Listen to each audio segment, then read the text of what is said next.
Les figures de l'opposition, l'antithèse. J'ai le mauvais rôle, c'est entendu, et tu as le bon. On remarque dans cet exemple l'opposition entre la proposition « j'ai le mauvais rôle » et la proposition « et tu as le bon ».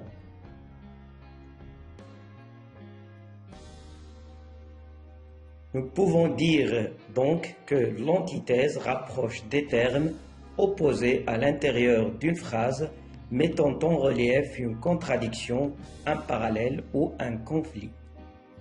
L'opposition peut être entre deux termes, deux phrases ou bien deux paragraphes.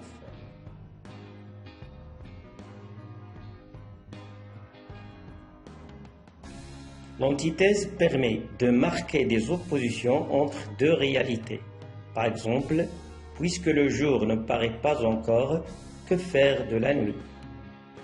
Marquer des difficultés de communication. Par exemple, il souriait à me voir si excité.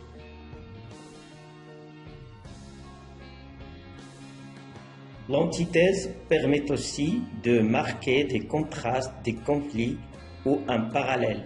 Par exemple, il pleurait et dans un coin du bureau, Polynice ricanant qui allumait une cigarette.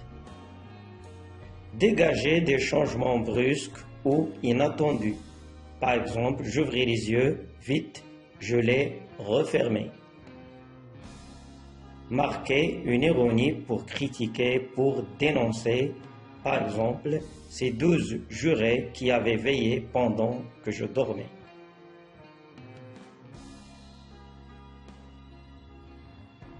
Et voici d'autres exemples de l'antithèse. Ceci en rit, cela en pleure. C'est bon pour les hommes de croire aux idées et de mourir pour elles. Toi, tu es une fille. Vous êtes le roi, vous pouvez tout, mais cela, vous ne le pouvez pas. Tu as choisi la vie et moi la mort, et avec le même sourire, à peine un peu plus triste.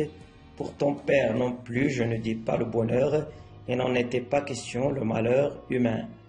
Non, tu crois la savoir, tu ne la sais pas. C'est vous qui êtes laids, même les plus beaux.